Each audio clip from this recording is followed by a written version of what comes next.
In Amara's present levels of academic and functional performance, you read that Amara is a 19-year-old Muslim Yemeni student with mild to moderate intellectual disabilities. She lives with both parents and loves going on a weekly lunch date with her sister. She entertains her baby nephew. Amara wants to be a child care worker or pediatric care worker. She would like to go to community or technical college and get a driver's license and bank account so she can live on her own. But her parents want her with them. She's okay to live with a roommate if they agree. She communicates at a functional level, is very social, takes care of most of her own daily basic needs. If you are new to special education, you might wonder what Amara's eligibility will mean for what you will do to help her reach her goals. So today, let's learn more about intellectual disabilities. The U.S. Department of Education Individuals with Disabilities Education Act, or IDEA, states that intellectual disability means significantly sub-average general intellectual functioning existing concurrently with deficits in adaptive behavior and manifested during the developmental period that adversely affects a child's educational performance. The term intellectual disability was formerly termed mental retardation. You can also find defining criteria with AAIDD defining criteria for intellectual disability and the DSM-5 with mentalhelp.net diagnostic criteria for intellectual disabilities DSM-5 criteria. It used to be that IQ was one of the main determining factors for intellectual disability, but as we've realized how fallible IQ tests are, especially when we get to the severe and profound levels of intellectual disability where they may go below the floor of a test, we've put more weight on adaptive functioning. But now, there must be more than that. It is true that the intellectual functioning must have IQ scores below 70 or 75, but also must include adaptive functioning or life skill deficits which may involve, but are not limited to, conceptual understanding such as time, money, direction, learning, and rules, social communication and information processing, practical functioning such as shopping, transportation, banking, employment skills, self-care, and hygiene, and then the age of onset must be before 22. Though a retrospective diagnosis may be made. Mild to moderate intellectual disability is at the mid-level occurrence of disabilities across the U.S. Intellectual disability accounts for 6% of all students served under IDEA ages 3 through 21. Brought down to the state level, these numbers for intellectual disability remain the same. Though at 6% of students with disabilities, they account for a slightly increased 7.5% of students who are suspended or expelled for greater than 10 days or removed to an alternate setting. The percentage of dropouts for all students with disabilities has been dropping across the last decade. Notice that those with intellectual disabilities do not drop out as much as their other peers with disabilities. They do tend to stay in school many times until age 21, but do they graduate with a regular diploma? In fact, less than half of students with intellectual disabilities graduate with a regular diploma. The students reported under the category of intellectual disability had the smallest graduation percentages from 2009 to 2010 through 2016 to 2017 school years, and it remained small in comparison to most other disabilities in 2018 to 2019, according to the 43rd Annual Report to Congress. Could this number be improved? It is possible, and in evidence-based practice, as we will see later, that students with intellectual disabilities could spend greater amounts of time in the general education classroom, and that this could improve graduation rates with a regular diploma and post-school outcomes. Notice that though across the nation, 16.6% of students with ID spend 80% or more of time in the general education classes, it isn't much different than Mississippi's 16.6%. Where we have greater disparities, this is the lower two categories, 20% more of Mississippi students with ID spend 40% or less of their time with their general education peers than those students with ID across the nation. This not only has an effect on students with ID receiving access to the general education curriculum, but it also has an effect on students in the general education class being exposed less to people like Amara, which can create an unfavorable bias against Amara. As we have previously learned, the IDEA's LRE, or mainstreaming policy, requires public schools to educate students with disabilities in regular classrooms with their non-disabled peers. In their neighborhood schools, the schools they would attend if not disabled, to the maximum extent appropriate. Court cases involving least restrictive environment note that we need to provide meaningful benefit to provide adequate growth, spending no more, generally speaking, than we would on their peers. Levels of intellectual disability are important to talk about when we discuss transition for questions such as type of employment, housing, and independent living or decision-making supports that will be needed, but also least restrictive environment considerations. Although there is or should be a strong preference for mainstreaming, some students may not make adequate growth without extensive supports in general education academic classrooms. Though growth can be made for some students with intellectual disabilities if courses are modified and such modifications are recorded in school transcript records. Not all students with ID will find that even academic courses with modifications will allow them to show growth.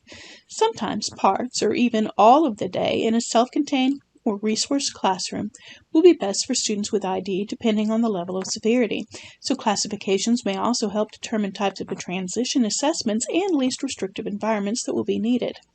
However, all such decisions should be made based on the individual regardless of such classifications, as these levels flow with a spectrum or a continuum and do not necessarily fall into 4 distinct boxes, such as Amara.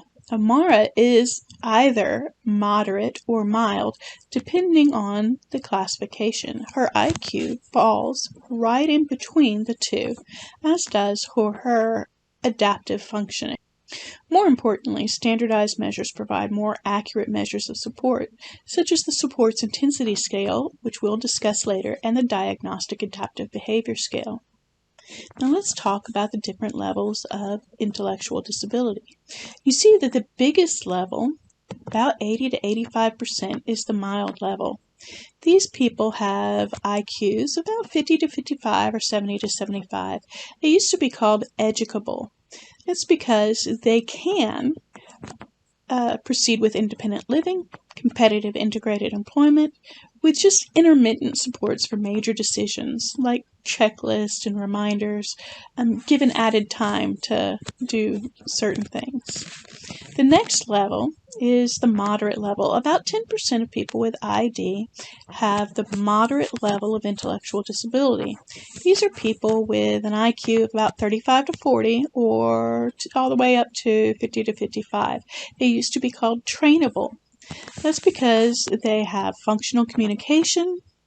They need limited support for social and small financial decisions to major decisions.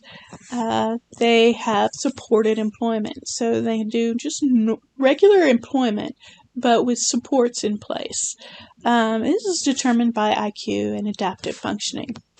Amara is in this 50 to 55 IQ range, so between mild to moderate and trainable to educable.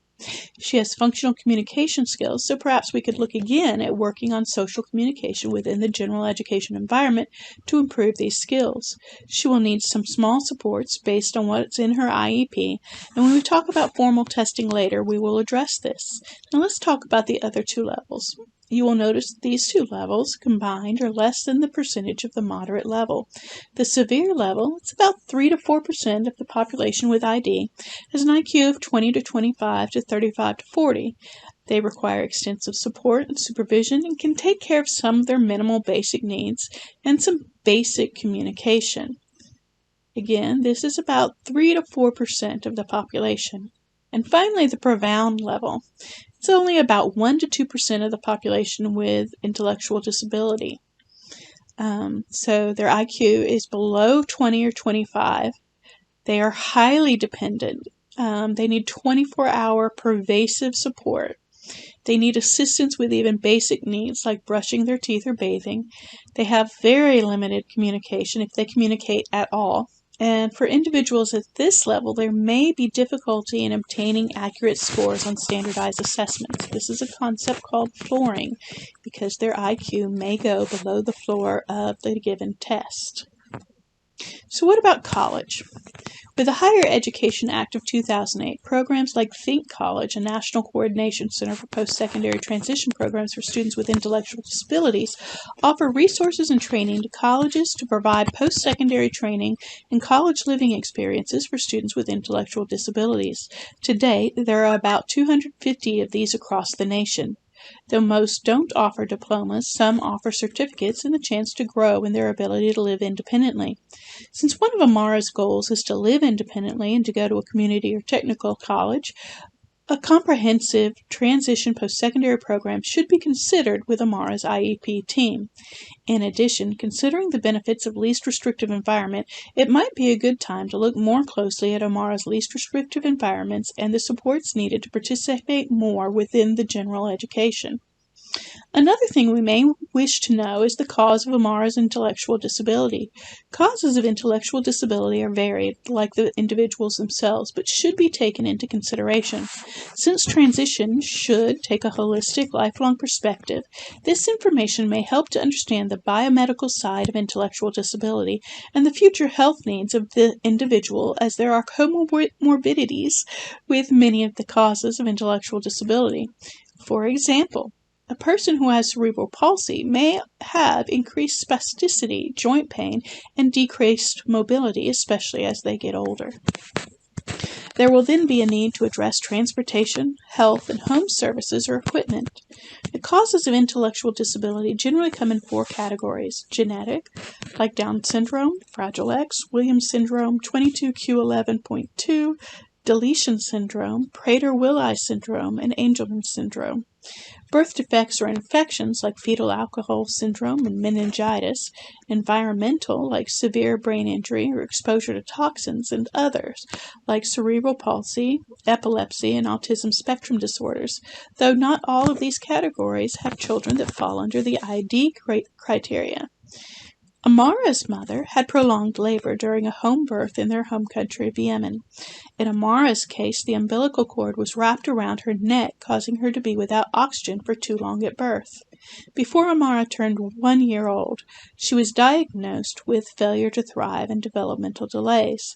Their family moved to America shortly after, where she was diagnosed with mild to moderate intellectual disability by the time she was 9. Comorbidities such as impairments in motor development, visual hearing, speech, language, heart disease, orthopedic impairment, and behavioral psychiatric disorders may also be related to the causes of intellectual disability. Students may or may not have these comorbidities. In developing a transition program, it is important to consider barriers to accessibility and quality of life as well as later health needs. For example, if a student has motor issues or orthopedic impairment, a job that makes them stand or walk around all day may decrease quality of life and sustained employment, and there are concerns with job placement when the person has travel limitations. While some people with intellectual disability are able to get a driver's license, there are many who can't. You may want to help a student perform an environmental assessment for each job considered. While a job may sound appealing, the environment of the job will affect the long-term outcomes. For this reason, it would be optimal if Amara could spend some time in a daycare setting to see if she could handle the long-term stresses in a childcare setting. During the IEP process this year, you will choose which informal assessments, evaluations that lack formal reliability, validity, and norm referencing, but can offer valuable insights into employment, interests, preferences, aptitudes, and needed supports. Amara has difficulty reading, and last year she took a career interest inventory with pictures. She might also find employment support indicators and an environmental assessment valuable. To prepare for independent living, she may need a life skills inventory, and her preferences and interests should be evaluated. Other informal assessments such as observations, classroom assessments, family-student personal interviews, a functional checklist, and documented coursework may play a role in assessment, but they should never be the sole assessments given for transition. In Amara's IEP, it states that she was given the Vineland Adaptive Behavior Scale, or VABS. Adaptive tests like Vineland measure adaptive behavior such as personal social skills, which she measured with few areas of concern. activities of daily living, such as brushing teeth, which she also measured with few areas of concern, communication skills, which she measured with some areas of concern, and developmental skills, also with some areas of concern. For this test, she was first given a vision and hearing screening, which she passed. Mostly, her scores reflected her slower processing time and difficulties with motor movement and directions. It is widely understood that there are some problems with IQ testing, from socioeconomic, cultural, and linguistic diversity to unacceptable levels of validity with discrepancies among various test scores. Thus, some intelligence tests will require additional information for the full-scale IQ scores to be accepted. For intellectual functioning tests, the full standard error of measurement must be used. For students who, at any point within the standard error, fall within normal IQ scores, other measures of evaluation also must be considered. Additionally, there is a floor in several IQ tests that some test takers do not reach, which leads to inaccurate scoring, and a deviation scoring method may be useful for those who do not reach or are near the floor to establish a more accurate measurement of the individual's abilities. Last year, during her 3-year review, Amara took the Stanford-Binet Intelligence Scale as well as the Woodcock-Johnson Test of Cognitive Abilities. These are two formal intelligence tests. She received an IQ score of 54. She had difficulties with fluid reasoning, working memory, and quantitative reasoning, especially while her ability to process visual spatial information and her broad range of knowledge were skills that helped lift her overall score. Because of this, it may be reasonable to practice financial supports for post-school outcomes. The IEP team decided to do a supports intensity scale. The supports intensity scale for adults measures supports for home living activities, community living activities, lifelong learning activities, employment activities, health and safety activities, protection and advocacy activities, medical supports, and behavioral supports in order to determine what kind of supports you would need post-school. The SISA is one of several support scales, but it is probably the most well-known. It is important that the curriculum supports the learner to understand transitional supports services, along with rights and protections of people with disabilities. Effective employment practices for getting and keeping jobs, adaptive behavior and self-regulation, functional and daily living skills, self-determination and self-advocacy, health and safety skills, which should also include information on how to avoid and respond to victimization. People like Amara with low cognitive functioning, slow processing, and difficulty communicating and remembering things are often victimized. To help Amara, her teacher chose to work with Staying Safe at Work and considered many of the curricula available at the link on this page.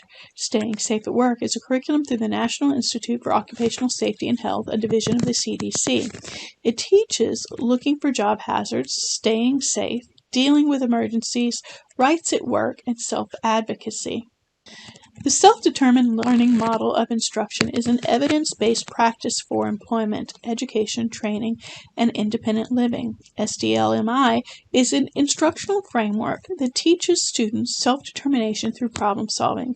Students must identify the problem or goal, identify potential solutions, and set up a plan. Identify barriers that arose and reflect upon or adjust the plan. Identify consequences of solutions and determine if the goal was accomplished in the next steps. SDLMI is one of many evidence-based practices. Evidence-based practices require multiple tests and a methodologically sound research. Whose future is it anyway is another of the evidence-based practices for people with intellectual disabilities.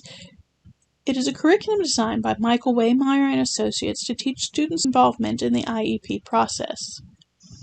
Using simulations is another evidence-based practice. It is to teach purchasing skills and independent living skills, and it is also a research-based practice to teach banking skills. Simulations are physical, situational, and procedural walkthroughs of a skill or behavior that needs to be learned. Such simulations may be through video, computer technology, or classroom sets. The benefit is that simulations allow the learner to experience and practice the skill before being in the authentic or real-world situation. Video modeling is an evidence-based practice to teach home maintenance, and it is also a research-based skill to teach food preparation. Video modeling is similar to video simulations, where a simulation has students actively walking through the activity. Video modeling shows the student via video how to do the activity. Like simulations, one benefit might be to show what should be done in dangerous situations, for example, cooking fires, without having to experience them. A second benefit is mobility. Videos can be present via mobile phones. Response prompting is an evidence-based practice to teach home maintenance skills, and it is a research-based practice to teach employment skills, food preparation skills, laundry tasks, and skills. Response prompting is a systematic method of prompting that draws attention to the cue, that is video, auditory, written text, gestures, pictures, cues, or icons, to elicit a related desired behavior or response. Prompts or cues are faded as student responds appropriately. This type of prompt may be also called errorless prompts. And finally, constant time delay is the last evidence-based practice. It is an effective practice to teach science, education, training, and food preparation skills or independent living. It is a research-based practice involving job-specific skills and teaching banking, functional skills, and leisure skills. Constant time delay is a prompting method where the cue is presented at the same time as the stimulus intended to evoke the intended behavior or response. In successive attempts, prompts are delayed following a stimulus at a constant amount of time, usually 3 seconds, and faded out when the task can be done independently. In the next section, we will compare simultaneous prompting and constant time delay to teach leisure skills to students with moderate intellectual disability. Also, let us note that a practice is only evidence-based for the particular study in which it was designed. This is why you might hear me note that a practice is evidence-based for one skill, but research-based or deemed effective or promising for others. You will notice that there were fewer evidence-based practices than research-based practices. That is because it is harder to meet the more rigorous standards of evidence-based practices, but research-based practices are still high-quality researched practices that meet methodologically sound standards on their own and should be considered. Progressive time delay is like constant time delay, but the wait time between stimulus and cue prompt is progressively increased. Least to most prompting follows the prompting hierarchy, which is linked here below, from least intrusive, natural or none, to most intrusive, until correct responses are elicited and then faded back in successive trials. Simultaneous prompting consists of the cue being given right after the natural stimulus or question in each attempt. One more than strategy teaches students that if there is anything after the decimal, to add $1 more. Task analysis analyzes steps in a task and chains them in order. Backward chaining teaches a series of steps in a task backwards, beginning with the last step. The instructor performs all preceding tasks until all steps in the task are eventually learned in reverse order. Reinforcement is given for each step learned. Forward chaining teaches a series of steps in a task one at a time in natural order, beginning with the first step. Reinforcements are given at each step learned. Total task or concurrent training is training each step in a task all at once. Reinforcement is given when the entire task is completed. Published curricula for student IEP involvement are also part of the research-based practices. Schema-based instruction, dealing with mathematics, uses reading comprehension instruction to help categorize word problem types to determine steps to complete problems. Computer-assisted instruction for job skills uses computer technology systematically to teach job-related skills from the IEP goals. And finally, community-based instruction is instruction that takes place in the natural environments within the community. The National Longitudinal Transition Study was funded by Congress to examine a cohort of students with disabilities across a period of 10 years, unlike IDEA-mandated post-school outcomes, which stops at 1 year. The second study also examined a cohort over a 10-year period of time. The information from these studies is invaluable when comparing statistical data for those with disabilities. In this study, the difference between outcomes for people with intellectual disabilities and multiple disabilities, which often includes those with intellectual disabilities, along with another impairment, were noted to have considerable differences in outcomes from their other peers with disabilities. For example, youth with intellectual disabilities or multiple disabilities were exceeded by youth in several categories in their rates of being engaged in school, work, or preparation for work. For example, youth with other health impairments at 92% were more likely than those with other intellectual disabilities at 66% to report having been engaged in these activities since leaving high school. Youth with learning disabilities at 89% or visual or hearing impairments at 88% also significantly exceeded youth with intellectual disabilities at 66% in their rates of engagement. Youth with visual impairments at 82%, hearing impairments at 59%, or other health impairments at 58% also were more likely than youth with intellectual disabilities at 28% to have belonged to an organized community group, taken extracurricular lessons or classes, or taken part in voluntary service activities. In the financial domain, youth in most disability categories were more likely to have used several types of financial tools than were youth with intellectual disabilities. For example, compared with youth with intellectual disabilities at 41%, youth with hearing or other health impairments at 65% and 66% respectively were more likely to have a savings account. The pattern continued at 63% and 58% respectively, versus 26% for those with intellectual disabilities for a checking account, or 37% and 36% respectively versus 9% for a credit card. These results were published before the Higher Education Act of 2008, which brought about the Think College comprehensive transition programs. Finally, due to problems with communication and planning, there are devices that could be useful for Amara in assistive technology, such as mobile phone timers and calendars, low-tech communication boards or flip cards and notebooks, mid-tech recorders or recording devices, also available on mobile phones, and high-tech augmentative and alternative communication devices, AACs, like Proloquo to Go, which is available for mobile phones. In addition, when looking at web content accessibility guidelines, you can look at the cognitive section. The Web Accessibility Initiative link provided has developed guidelines for online content for people with different barriers to accessibility because intellectual disability is often a cognitive and communication issue. When assigning or creating online content, look for adaptable content. You can create content or find content that can be presented in different ways, for example, a simpler layout without losing information or structure. Find distinguishable content. Ways that make it easier for users to see and hear content, including separating foreground from background as with a high contrast page. Make sure that they have enough time. Provide users with enough time to read and use the content.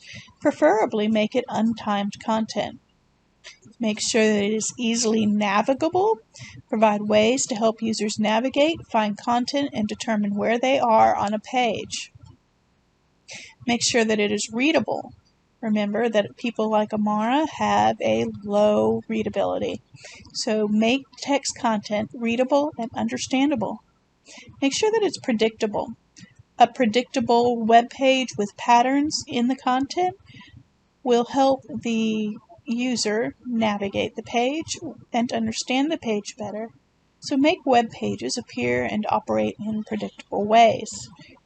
Input assistance. Help users avoid and correct mistakes using input assistance, using guides with the content.